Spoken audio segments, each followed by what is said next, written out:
I'll bet $1 million this Maid's son can't last 5 moves against me. $1 million! 100 guests laughed. Richard Hargrove slammed a check on the table. Wesley Carter, 18, black, son of the woman who scrubs this man's toilets. He sat down. It just sat down. I can already smell the stink of losing on it. You sure that smell isn't your opening game, Mr. Hargrove? The room went quiet. Hargrove's smile disappeared. What did you just say to me, boy? I said I'll take that bet. Hargrove smiled. All right. But when you lose, your mama gets on her knees and polishes every piece on this board with her bare hands. Tonight. Wesley placed a finger on his pawn. No fear. What nobody in that ballroom knew, this young man hadn't lost a single chess game in 4 years. But before we get to that night, before the $1 million check, the chessboard, and the moment that changed everything, you need to understand how Wesley Carter and Richard Hargrove III ended up on opposite sides of that table. Because this story didn't start in a ballroom. It started with 2 mornings that couldn't be more different. 5:15 a.m. A 1-bedroom apartment in Bridgeport, Connecticut. Wesley's alarm goes off. Not a phone, an old battery-powered clock with a crack across the face. The apartment is small, clean but small. A bus schedule is taped to the fridge. Next to it, chess puzzles printed from the public library. 6 pages, each one covered in Wesley's handwritten notes. His shoes are lined up by the door, 1 pair for school, 1 pair for tournaments, both held together with patience. Wesley sits at the kitchen table. No TV, no music, just a magnetic chess set, missing a queen, and a battered copy of Bobby Fischer's My 60 Memorable Games. He replays positions before breakfast the way other guys scroll their phones. This is his routine, every single morning. Lorraine is already gone. She left at 4:45. 3 cleaning jobs. The Hargrove estate is the first. She irons tablecloths in a house where she's never been invited to sit down. She enters through the service door, removes her shoes at the entrance. One time, she wore the wrong pair, black sneakers instead of the plain white flats the staff was told to wear, and the house manager said, "The floors remember, Lorraine." She never made that mistake again. Now let's look at the other morning, 7 miles away, the Hargrove estate. 6 bedrooms, 4 acres, a swimming pool that gets cleaned more often than it gets used. Richard Hargrove III wakes up at 7:30 to fresh coffee and the Wall Street Journal on his nightstand. A man whose biggest daily decision is which watch to wear. Lorraine is already downstairs, pressing napkins into perfect triangles for a breakfast Hargrove will barely touch. That's the distance between these 2 lives. 7 miles on a map. A universe in every other way. Now, Wesley at school. East Side Public. Metal detectors at the front door. Lockers that don't lock. Wesley is in his senior year. 18, almost done, counting down the weeks until graduation. He moves through the hallways like a ghost. Not bullied, just unseen. The kind of student teachers forget to call on. He eats lunch alone in the back corner of the cafeteria, replaying chess positions from his book, while other students throw fries and argue about video games. One afternoon, his math teacher, Mrs. Patterson, noticed him solving a chess puzzle instead of doing his worksheet. She leaned over his shoulder. "That's a Sicilian defense. You play?" Wesley nodded. "You should try out for the school team." "We don't have one." Mrs. Patterson paused, looked at this young man, quiet, polite, invisible, and didn't know what to say. So she said nothing, and Wesley went back to his puzzle. On his backpack, there's a small enamel pin, a black knight. Most people think it's decoration. It's not. Mr. Okafor gave it to him 6 years ago, after his first tournament win. Okafor said, "A knight moves like no other piece. Unexpected direction." That's you, Wesley. That pin hasn't left the backpack since. Remember it. It shows up again later. Now, Hargrove. Same afternoon, corner office, 42nd floor, Manhattan. Glass walls, a view that says, "I own this city." Hargrove is on the phone bragging to a business partner about his annual charity chess event, the Hargrove Invitational. "It's going to be the best one yet. I've got a Grand Master coming for commentary. ESPN connection, the whole thing." He hangs up, opens his phone, plays a quick blitz game against a low-rated bot, wins in 12 moves, smiles to himself. On his office wall, framed photos of himself shaking hands with chess grandmasters at previous galas. Hargrove at a chessboard, Hargrove holding a trophy, Hargrove with his arm around a world champion who looks like he'd rather be anywhere else. He tells his assistant, "Chess is the ultimate proof of intelligence. You can't fake it." Remember those words. They come back to haunt him. Hargrove collects rare chess sets the way other billionaires collect cars. A $200,000 ivory set, a Civil War edition, a set carved from a single piece of black walnut. He doesn't play well, maybe a 1,400 club rating, which sounds impressive until you realize any serious 18-year-old could beat him. But Hargrove doesn't know that. He's never played anyone who wasn't trying to lose to him on purpose. Back at the estate, late afternoon, Lorraine receives instructions for the gala from the house manager. 60 guests confirmed. Catering, flowers, security. She nods, writes everything down. Hargrove walks through the room, doesn't look at her, doesn't say hello. His assistant turns to Lorraine and says, "Your boy, he needs to stay in the service kitchen during the event. Out of sight." Your boy. Not Wesley. Not even your son. Just your boy. Lorraine nods. She's heard worse. That evening, she packs Wesley's backpack for the night, tucks a granola bar into his jacket pocket, straightens his collar. The one good shirt she irons every Sunday, even though nobody at the party will ever see him. She whispers, "I know it's boring, baby. Just a few hours. Read your book." Wesley looks at her. He sees the tiredness in her eyes, the way her hands are cracked and dry from chemicals, the way she smiles even when there's nothing to smile about. "It's fine, Mom." But it's not fine, and they both know it. Lorraine Carter spends every day making herself invisible in rooms full of people who will never see her.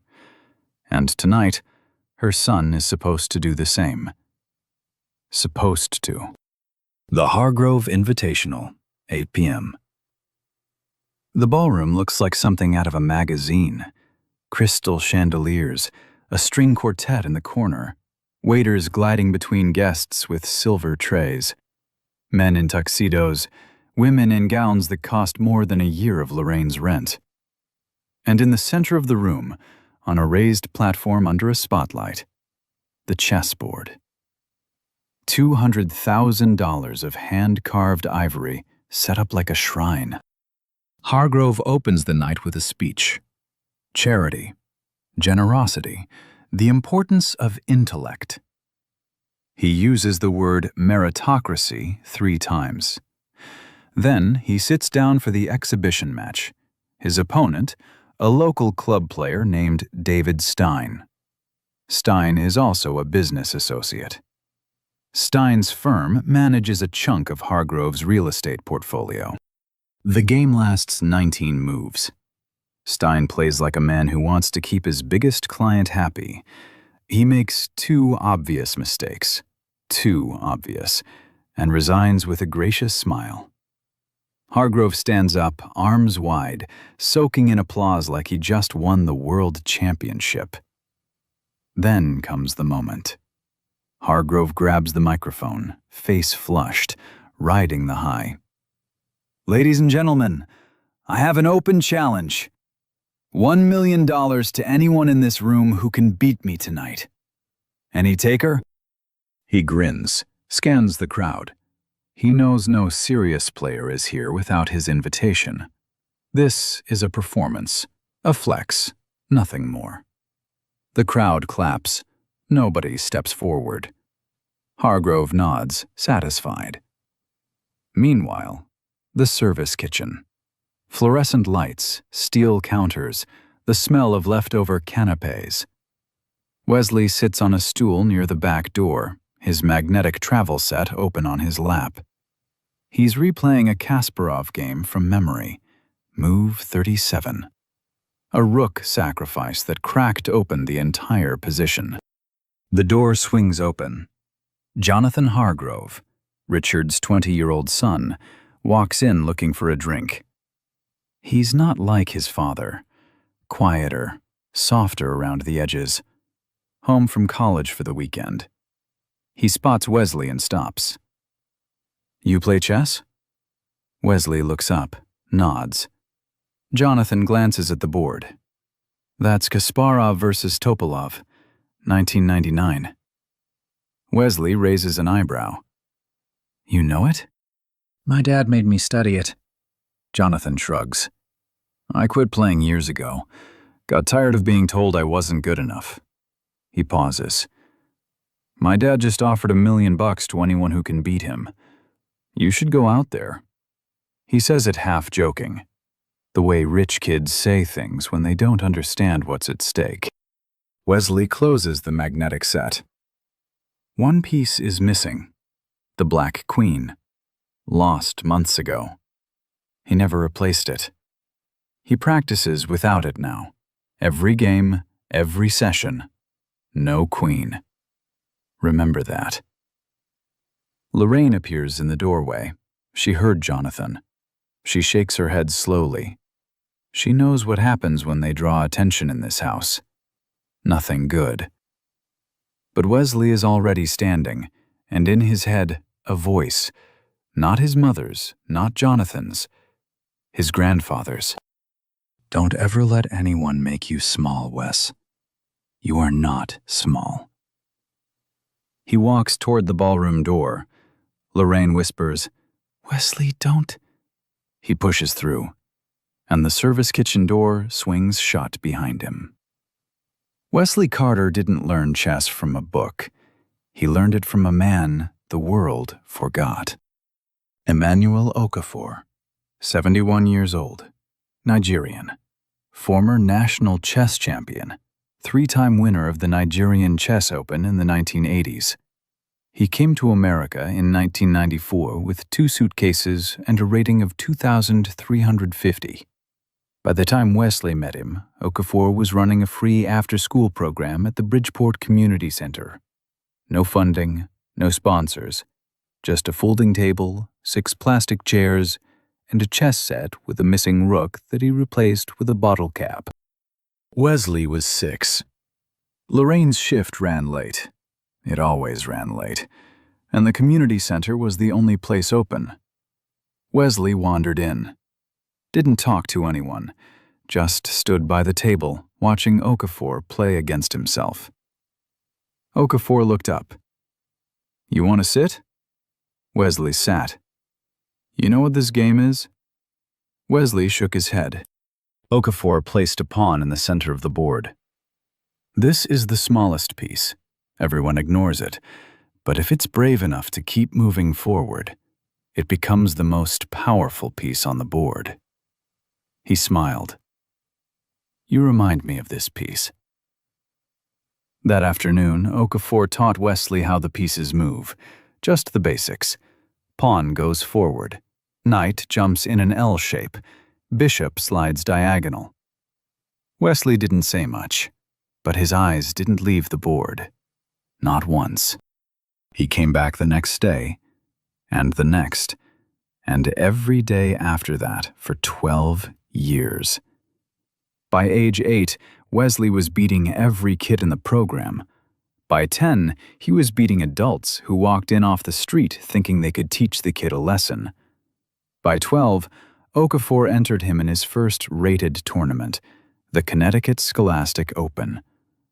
Wesley won every game. 5 rounds, 5 wins. Not a single draw.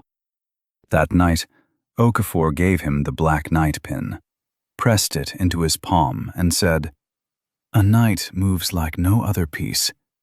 Unexpected direction. That's you, Wesley. Don't ever forget it." Wesley pinned it to his backpack and never took it off. But Okafor's health was failing. Diabetes took his legs first, then his mobility. By the time Wesley was 13, Okafor was coaching from a wheelchair, pointing at squares with a wooden stick because his hands shook too much to move the pieces. He never complained. He just said, "My hands are retired. My mind is not." Now, Wesley's grandfather, Arthur Carter, Lorraine's father, a janitor who worked nights at a middle school for 31 years. He read philosophy books on his lunch break, Marcus Aurelius, Frederick Douglass, James Baldwin, not because anyone told him to, because he believed the mind was the one thing nobody could take from you. Arthur loved watching Wesley play. He didn't understand chess, not the tactics, not the openings, but he understood the look on his grandson's face when the pieces started moving. Focus. Purpose. Something bigger than a 6-year-old should carry. Arthur got sick when Wesley was 9. Lung cancer. The diagnosis came in March. He was gone by October. The last time Wesley saw him, hospital bed, machines beeping, Arthur's hand wrapped around Wesley's fingers like he was holding on to the whole world. Arthur whispered, "Don't ever let anyone make you small, Wes. You are not small." Wesley won his first open tournament 2 weeks after the funeral. He wrote on the back of his score sheet, "For Grandpa." He was 10 years old. Arthur's name was the first thing Wesley thought of every time he sat down at a board. Remember that name. It comes back. Now, the record nobody knows about. 147 consecutive wins. State Scholastic Championships, 3. Open tournaments against adults twice his age, undefeated. USCF rating, 2,280. National Master level. For context, that puts an 18-year-old young man, the son of a housekeeper, above 99% of all rated chess players in America. But here's the thing nobody understands. Wesley didn't hide his talent because he was humble. He hid it because exposure was dangerous. He registered for every tournament under his initials, WC. If Hargrove or any of Lorraine's employers found out she was driving her son to weekend chess tournaments instead of picking up extra shifts, if they thought she was being irresponsible, she'd lose the job. And losing the job meant losing the apartment. Wesley's anonymity wasn't strategy. It was survival. Lorraine missed his biggest tournament, the Connecticut State Final, because she couldn't get the day off. Wesley called her from a payphone at the venue after he won. "I won, Mom!" Lorraine was on her knees, scrubbing a bathtub in someone else's house. She pressed the phone against her ear and whispered, "I know you did, baby." She didn't know the result. She didn't need to. She just believed him. That's the young man who just walked through the kitchen door into a ballroom full of people who never learned his name. A young man with a grandfather's promise in his chest, a missing queen in his travel set, and 147 wins behind him. And a billionaire who thinks this will be easy. Wesley stepped onto the platform. The room didn't go silent. It went something worse. It went amused. Whispers floated through the crowd like smoke. Is that the Maid's kid? What is he doing up there? Oh, this should be entertaining. Hargrove was already seated, jacket unbuttoned, legs crossed, a glass of scotch on the table beside the board, not because he needed it, but because it looked good. He watched Wesley pull out the chair and sit down the way a cat watches a mouse walk into the open. "Ladies and gentlemen," Hargrove announced, loud enough for the back row, "it seems we have a challenger after all. Lorraine's boy wants to play." He turned to the crowd. "Let's be generous, shall we? Let's give him a moment he can tell his friends about." Applause. Polite. Condescending. The kind you give a kid at a talent show before they've even started. Elena Voss sat at the commentary table, microphone in front of her, a small monitor showing the board position. She'd been hired to provide expert color for the evening, a grandmaster lending credibility to Hargrove's vanity project. She watched Wesley sit down with no reaction on her face. Then her eyes dropped to his backpack, leaning against the leg of his chair. The black night pin. She tilted her head, picked up her phone, started typing something. Nobody noticed. All eyes were on the board. Hargrove played white. He opened with the Italian game, pawn to e4, knight to f3, bishop to c4. Classic. Textbook. The kind of opening you learn in your first month of chess. Here's the thing about the Italian game. It's like opening a conversation with a firm handshake. Solid, traditional, says, "I know what I'm doing," but doesn't say much else. It's safe. And safe was exactly what Hargrove wanted. Get in, crush the kid in 15 moves, take a bow. Wesley responded instantly, no hesitation. Knight to f6, the two knights defense. If Hargrove's opening was a handshake, Wesley's response was a shove. The two knights defense is aggressive. It says, "I'm not here to shake hands. I'm here to fight."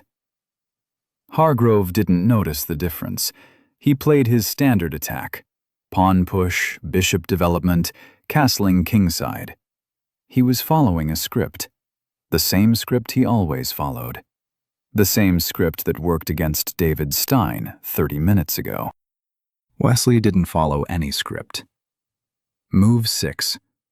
Wesley pushed a pawn into the center and left it hanging, undefended. A free piece.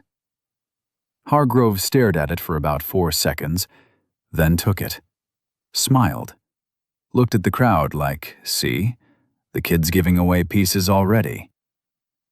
But here's what Hargrove didn't understand. And here's where you need to pay attention. In chess, every piece has a value. A pawn is worth 1 point, a knight or bishop, 3, a rook, 5, a queen, 9. Wesley just gave up a pawn for free. 1 point. Gone. Hargrove won the material. But Wesley wasn't playing for material. He was playing for position. Think of it like this. Imagine a battlefield. Hargrove just picked up a single coin off the ground. While he was bending down to grab it, Wesley moved his soldiers to the top of every hill.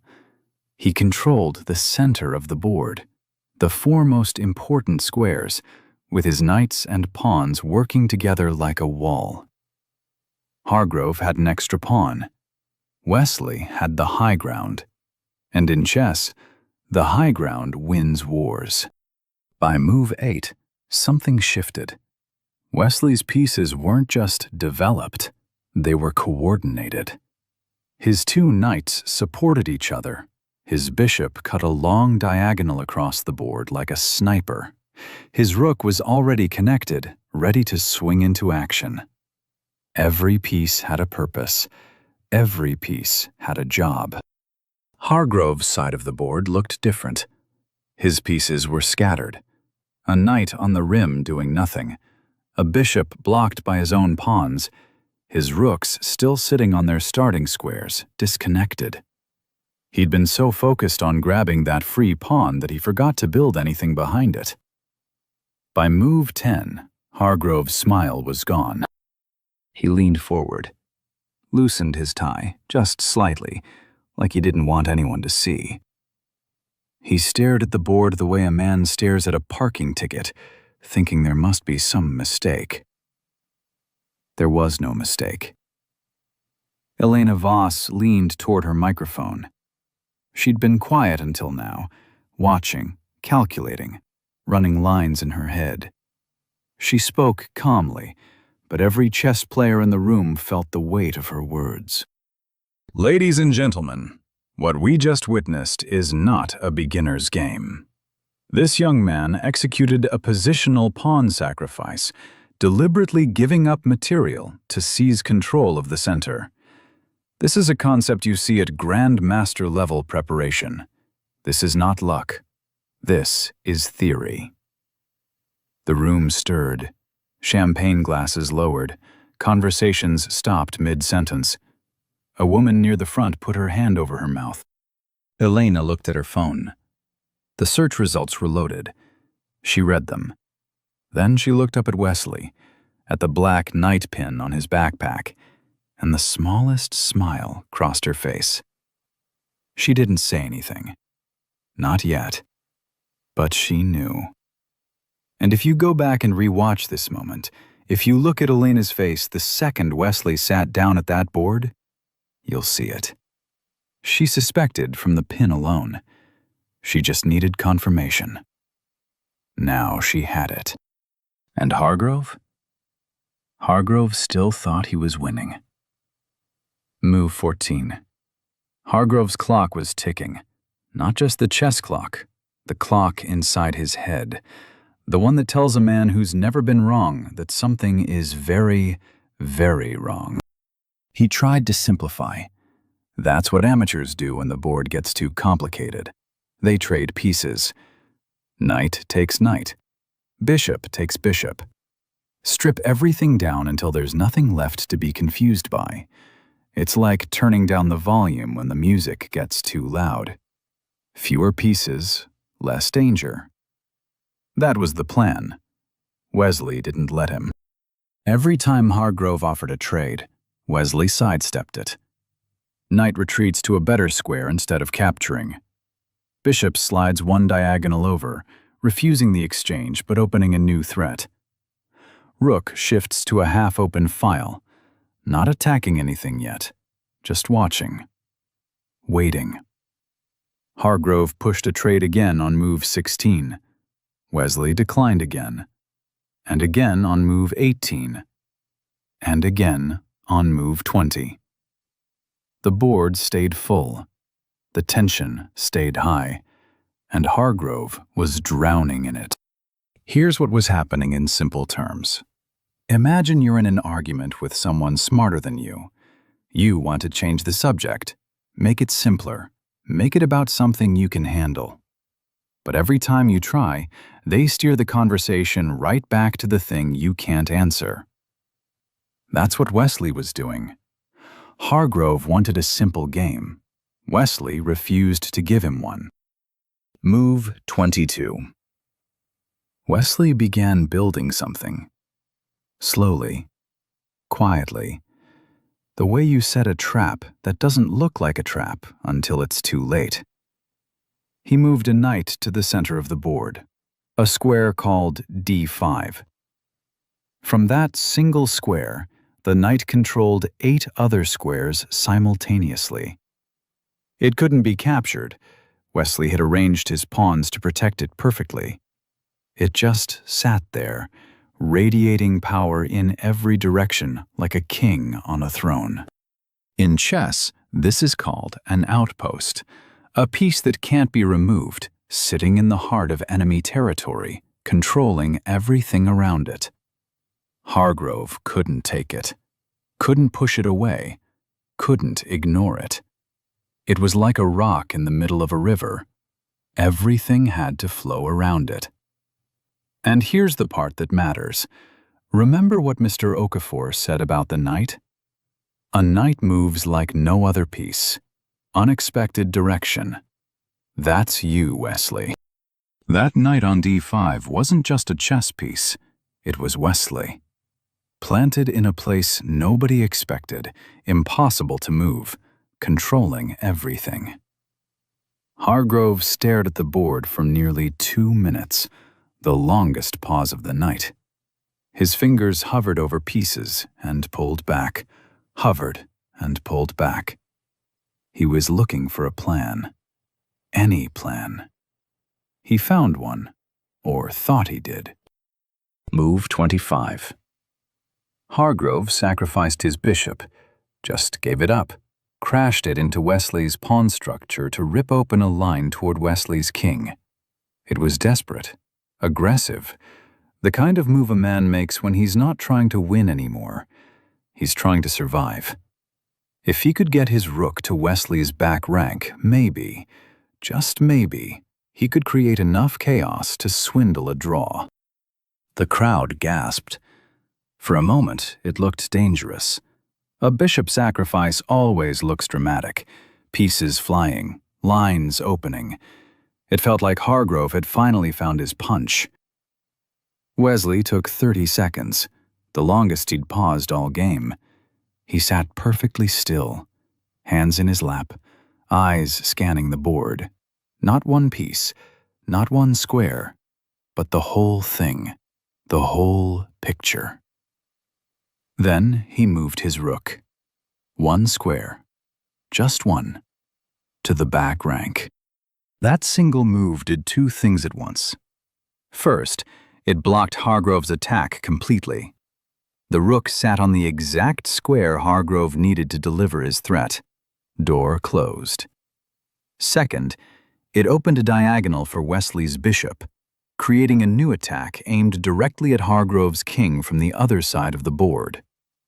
One move, 2 problems solved, 1 new problem created for Hargrove. This is the difference between a player who memorizes moves and a player who sees the board. Hargrove attacked with force. Wesley responded with precision. Force is loud. Precision is quiet. And precision wins. Hargrove leaned back in his chair. For the first time all night, he didn't look angry. He looked confused. Genuinely confused. Like a man who walked into his own house and found the furniture rearranged. Now, this is the moment you need to see. Not on the board. Off the board. Lorraine Carter was standing at the edge of the ballroom. She'd followed Wesley out of the kitchen. She didn't walk to the front. She stayed near the back, half hidden behind a marble column, hands clasped in front of her, watching from the shadows the way she'd spent her whole life watching, from the edges, from the places where nobody notices you. She didn't understand the moves. She didn't know what an outpost was, or why the rook mattered, or what a pawn sacrifice meant. But she understood faces. And every single face in that room, every billionaire, every guest, every tuxedo and evening gown, was staring at her son. Not laughing, not smirking. Staring. The way you stare at something you can't explain. A woman standing near Lorraine, diamond earrings, champagne in hand, leaned over and whispered, "Is that your son?" Lorraine nodded. Barely. "He's extraordinary." Lorraine's eyes filled. She didn't wipe them. She just stood there, hands clasped so tight her knuckles went pale, watching her son sit at a table where she'd spent years not being allowed to sit, and own it. This woman, who enters through the service door, who removes her shoes so she doesn't mark the floor, who has never once been asked her last name in this house, was watching her son make a billionaire sweat. And for the first time in a very long time, Lorraine Carter was not invisible. Elena Voss had seen enough. She'd been quiet for the last 10 moves, watching, calculating, letting the board speak for itself. But now she picked up the microphone. Not rushed, not dramatic. The way a doctor delivers a diagnosis: calm, factual, and irreversible. "Ladies and gentlemen, I'd like to share something with you." The room turned to her. The young man sitting across from Mr. Hargrove is Wesley Carter. He is currently rated 2,280 by the United States Chess Federation. That's national master level. He has not lost a single rated game in 4 years. 147 consecutive wins. He has won 3 Connecticut State Scholastic Championships. He is, by every measure I know, one of the strongest young players in this country. She paused. Let it land. He is 18 years old, and he is the son of the woman who cleans this house. Silence. Not the polite kind, the kind that punches you in the stomach. Then, murmuring. Low at first, like a wave building offshore. Heads turning, mouths opening. A man near the bar set his drink down and said, "Wait. What?" A woman pulled out her phone and started recording. Another one followed. Then 3 more. Hargrove heard every word. His jaw tightened. His eyes flicked from Elena to the crowd to the board and back. And there it was. Not just embarrassment. Something uglier. The specific fury of a man who built his entire identity around being the smartest person in every room, now realizing that a young man he called a stray was dismantling him on a stage he built for himself. He wasn't losing a chess game. He was losing the story he told himself about who he was. The room was shifting. You could feel it, like the temperature changed. Guests who had laughed when Wesley sat down were now leaning forward with their hands over their mouths. A couple near the front exchanged a look that said, "Are you seeing this?" People weren't watching a curiosity anymore. They were watching something real. Jonathan Hargrove stood near the back wall, arms crossed, watching his father. He didn't look surprised. He looked relieved. Like something he'd always known but couldn't prove was finally being shown to the world. A man in a gray suit, one of Hargrove's business partners, leaned over to the woman beside him and whispered, loud enough for 3 people to hear, "He's been playing the maid's son this whole time. And losing." Lorraine heard that. She didn't react, but she stood a little straighter. The social geometry of the room had flipped. 10 minutes ago, Wesley was the entertainment, the maid's kid who wandered in over his head. Now Hargrove was the one exposed, the man who bet $1 million, insulted a young man in front of 100 witnesses, and was now losing to that same young man on a board he couldn't blame anyone else for. Hargrove felt it. The eyes, the phones, the silence between moves that used to feel like respect and now felt like a courtroom. He snapped. Not loud, tight, through his teeth. "It's one game. One game. Everybody sit down." But nobody sat down. In fact, more people stood up. And somewhere across the board, Wesley moved another piece. Quiet. Calm. Like he'd been here before. Because he had. 147 times. Move 31. Hargrove had 7 pieces left on the board. Wesley had 9. But numbers didn't tell the story. Position told the story. and Wesley's position was a noose. Hargrove's king was trapped in the corner, boxed in by his own pawns, hiding behind a wall he'd built for safety that had now become a cage. His rook sat on an open file doing nothing because every square it could move to was controlled by Wesley. His remaining knight was stuck on the edge of the board, what chess players call a knight on the rim is grim. Every piece Hargrove had was either frozen, blocked, or useless. Wesley's side of the board was the opposite. His rook controlled the only open file. His bishop owned the longest diagonal. His knight, still sitting on d5, hadn't moved in 11 turns, and didn't need to. It just sat there, locking down everything. But the real threat wasn't any of those pieces. The real threat was a pawn. A single pawn on the 6th rank, 2 squares away from the end of the board. 2 squares away from becoming a queen. Wesley had been pushing it forward for 15 moves. Quietly, 1 square at a time, while Hargrove was busy worrying about knights and bishops and rook attacks, this little pawn, the smallest piece on the board, worth exactly 1 point, had marched almost the entire length of the battlefield without being noticed. Here's where it all came together. Wesley moved his rook to Hargrove's back rank, directly threatening the queen. Hargrove now had 2 choices: move the queen and lose his rook, or keep the queen where it was and watch Wesley's pawn reach the 8th rank. In chess, when a pawn reaches the other end of the board, it transforms. It becomes any piece you want. And 99 times out of 100, you choose a queen, the most powerful piece in the game, worth 9 points, created from 1. Hargrove moved his queen. He had to. Wesley captured the rook. Then Wesley pushed the pawn. 1 more square.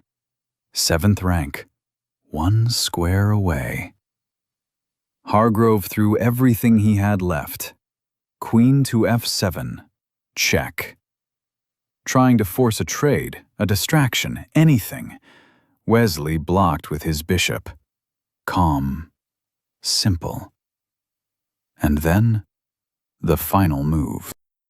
Pawn to the 8th rank, promotion.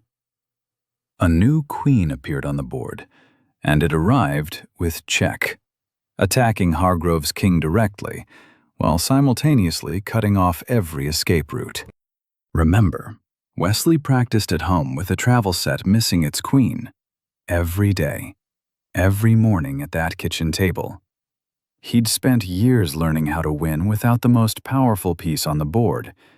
So when the moment came to create one from nothing, from a single pawn that everyone else would have ignored, he didn't hesitate. He'd rehearsed this moment 1,000 times. Wesley didn't stand up, didn't raise his voice. He just looked at the board, then at Hargrove, and said quietly, "Checkmate in 3. Hargrove didn't move. His hand hovered over a piece, then pulled back. He ran the lines in his head. 1, 2, 3. Every variation ended the same way. He was lost. The room held its breath. Then, one person clapped. Elena Voss. Standing. Slow, deliberate applause. Then another person joined. Then 5. Then the entire room erupted. Not polite golf claps, not charity gala courtesy. Real, thundering applause from people who had just witnessed something they would never forget. Wesley stood up from the table. He didn't look at Hargrove. He didn't look at the crowd. He didn't look at the check for $1 million still sitting on the table. He looked across the room, at his mother. Lorraine was crying. Not dramatic, cinematic crying. Just tears running down her face, one hand pressed over her mouth, the other gripping the marble column she'd been hiding behind. Wesley walked to her, through the crowd, past the champagne, past the tuxedos, past every person who had never once asked his name. She grabbed him, held him.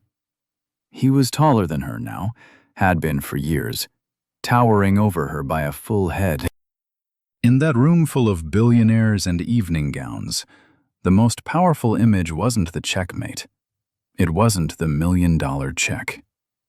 It was a mother holding her son, in a house where she'd spent years being no one, while the whole world finally saw what she always knew. The applause faded. The room was still buzzing. Phones out, people whispering, a few guests already texting friends who weren't there. But one person wasn't clapping. One person wasn't whispering. One person was standing at the chess table with a face the color of old cement. Richard Hargrove III. He didn't shake Wesley's hand. He didn't nod. He didn't do any of the things a man is supposed to do when he loses with dignity.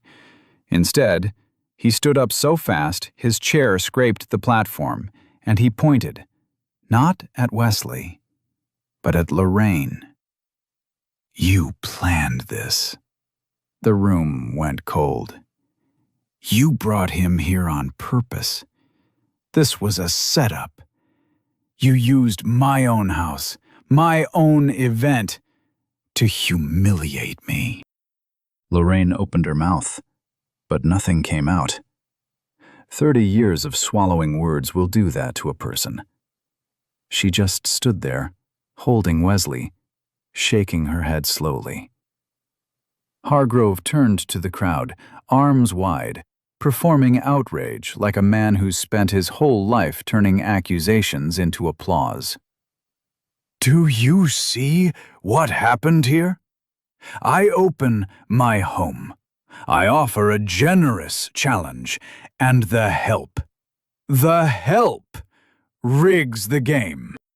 Silence. But a different kind now. Not the silence of a room that agrees. The silence of a room that's watching a man dig his own grave and deciding whether to hand him a bigger shovel. Elena Voss picked up her microphone. She didn't stand, didn't raise her voice. She spoke the way grandmasters play, precise, unhurried, every word exactly where it needed to be. "Mr. Hargrove, no one planned anything." He turned to her. "You made a public challenge. A player in this room accepted. The game was played on your board, under your rules, in your house, in front of your guests. There was no setup. There was no trick." She paused. "The only surprise here is that you assumed the smartest person in this room couldn't possibly be the one you never bothered to look at." The room exhaled. A few people nodded. Someone in the back said, "She's right," loud enough for 20 people to hear. Hargrove's mouth opened, closed, opened again. He looked like a fish pulled out of water, gasping for a comeback that wasn't coming. Wesley stepped forward, not toward Hargrove, just forward, enough to be heard. His voice was steady, quiet. The same voice that said, "Your move 2 hours ago."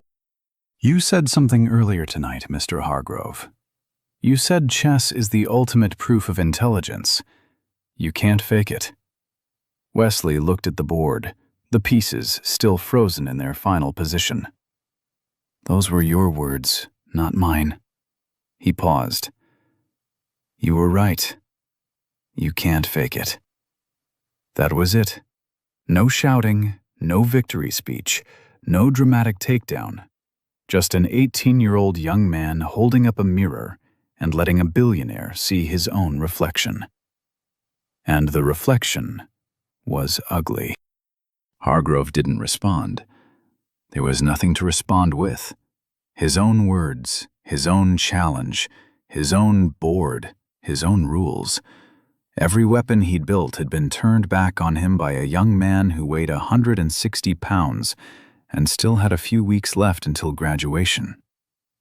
He straightened his jacket, looked around the room one more time, searching for allies, for sympathetic faces, for anyone who still saw the world the way he did. He found none. He walked off the platform, through a side door. Gone. The ballroom buzzed. People were already replaying what they'd just seen, not the chess, but the confrontation. Elena's words, Wesley's words, Hargrove's collapse. 6 phones had been recording, 6 different angles of the same unraveling. The video was online before Lorraine and Wesley reached their car. By morning, it had 2 million views. By Wednesday, it had 8 million. By the end of the week, 14 million. The comment sections were a wildfire. Hashtag Justice for Wesley started trending by Thursday afternoon. And then something happened that nobody expected. Jonathan Hargrove, Richard's own son, posted a video. No script, no publicist, just a 20-year-old college student sitting in his dorm room, looking at the camera with red eyes. What my father did was wrong. What he said was wrong. Wesley Carter deserved better. His mother deserved better. And I'm sorry I didn't say something sooner. That video got 9 million views in 48 hours. And Richard Hargrove III, the man who said chess was proof of intelligence, suddenly couldn't outsmart the internet, his own guests, or his own son. 2 weeks after that night, Wesley Carter's life looked nothing like it did before. The first call came from the Whitmore Academy, one of the top preparatory schools on the East Coast. But Wesley was 18, about to graduate. So the offer came in a different form, a full college scholarship. Tuition, room, board, books, everything. Their chess program was nationally ranked, and they'd been watching Wesley's tournament results for over a year. They just didn't know who WC was. Now they did. The second call came from a chess equipment company. Not a big sponsorship deal, just a woman on the phone who said, "We saw the video. We'd like to send Wesley a proper chess set, a complete one." Wesley opened the box on the kitchen table. 32 pieces, including a queen. He held it in his hand for a long time. The piece he'd played without for over a year. The piece he'd learned to win without. Now here it was, solid, weighted, real. He set it on the board in the correct square. Then he looked at his magnetic travel set, the one with the missing queen, and left it exactly the way it was. Some things you don't fix. Some things you keep as reminders. 3 universities reached out. Formal offers this time. Full rides, campus visits, coaching introductions. The kind of doors that don't open for kids from Bridgeport. The kind of doors that had just been blown off their hinges. Now, the $1 million. Hargrove's lawyers moved fast. Within 72 hours, they released a statement calling the bet a social gesture made in the spirit of entertainment and not a legally binding wager. Translation: he didn't want to pay. But 14 million people watched him slam that check on the table. 14 million people heard the words come out of his mouth. Every legal analyst on television said the same thing. Verbal contract, public witnesses, recorded on video. His publicist made the call. Settle, quietly, make it go away. But Wesley didn't want it to go away quietly. He sat with Lorraine at the kitchen table, the same table where he'd studied chess puzzles every morning since he was 6, and told her what he wanted. "I don't want it for us, Mom." Lorraine looked at him. I want to name it after Grandpa. The Arthur Carter Chess Initiative. $1 million. Endowed to fund chess programs in underfunded public schools across Connecticut. Free equipment, free coaching, free tournament entry. Every dollar aimed at kids who looked like Wesley. Kids with talent and no access. Kids playing on magnetic sets with missing pieces. Kids whose mothers worked 3 jobs and still couldn't afford a $20 entry fee. Wesley didn't keep a cent. Lorraine tried to argue. Wesley said, "Grandpa didn't leave us money. He left us something better. I want to pass that on." Lorraine stopped arguing. The initiative launched in 11 schools in the first year. 63 kids signed up in the first month.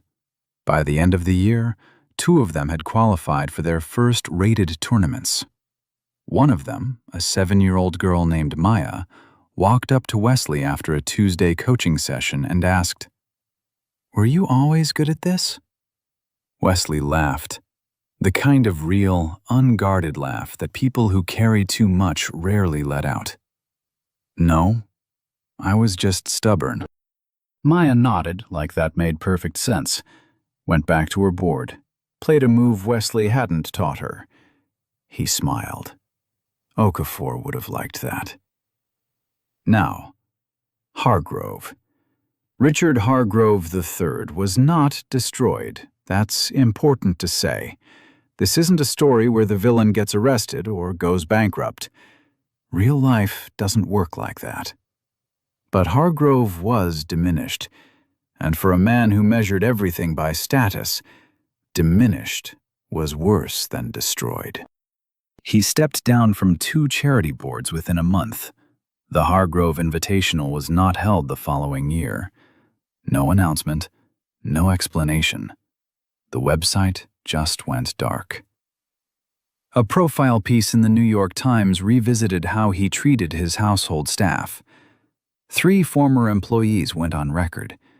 The details were small. No single one was a scandal. But together, they painted a portrait of a man who saw the people around him as furniture. The ivory chess set, $200,000, went into storage. A guest from the gala told a reporter, "I don't think he can look at a chessboard anymore without seeing that young man's face." 1 year later. Wesley Carter, 19, competed in the United States Junior Championship. He didn't win. He finished 3rd. Lost 2 games, one to a 21-year-old from New York, one to a 20-year-old from Texas who played the most aggressive Sicilian defense Wesley had ever faced. He cried after the Texas game, sat in a hallway outside the playing hall, head in his hands. Lorraine sat next to him, didn't say anything, just put her hand on his back. The next morning, Wesley walked back into the playing hall and won his final game in 26 moves. This isn't a fairy tale where Wesley never loses again. He lost. He'll lose more. But he came back the next morning and played. That's the part they don't put in movie montages. The boring, unglamorous willingness to lose and return. He still visits Mr. Okafor every Saturday. Okafor can't play anymore. Hands shake too badly to move the pieces.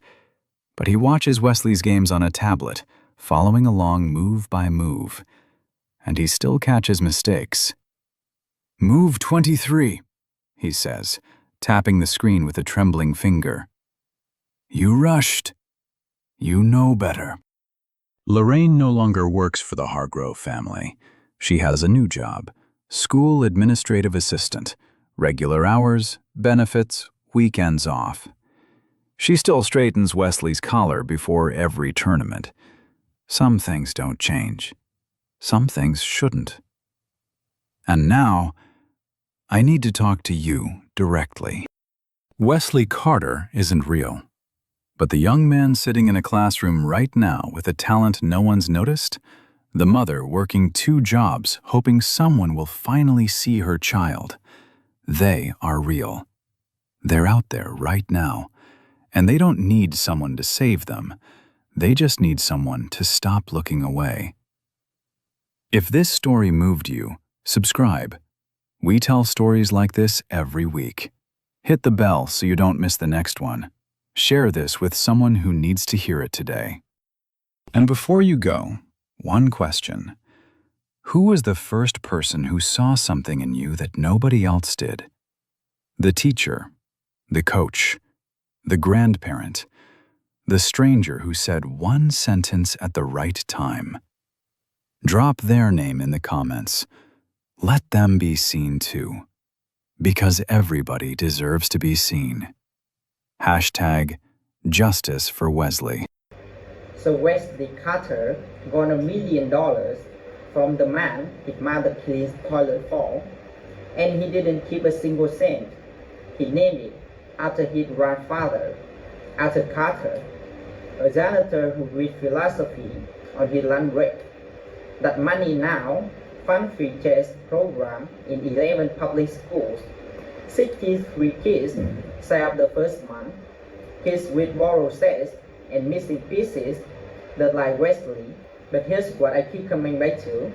Richard Pablo spent his whole life buying proof that he was smart. Trophy ivory that says a re-exhibition march.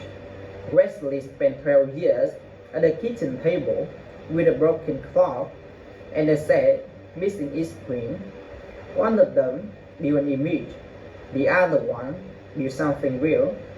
And when they finally sat across from each other, the truth didn't need an introduction. So let me ask you this. How many people in your life are you not really seeing? And how many people in your life are not really seeing you? Who was the first person who looked at you, really looked, and saw something no one else did? Drop their name in the comments. Let them be seen too. Share this with someone who needs to hear it today. Subscribe. We tell stories like this every week, and the next one is gonna make you rethink everything you thought you knew about forgiveness, because everybody deserves to be seen.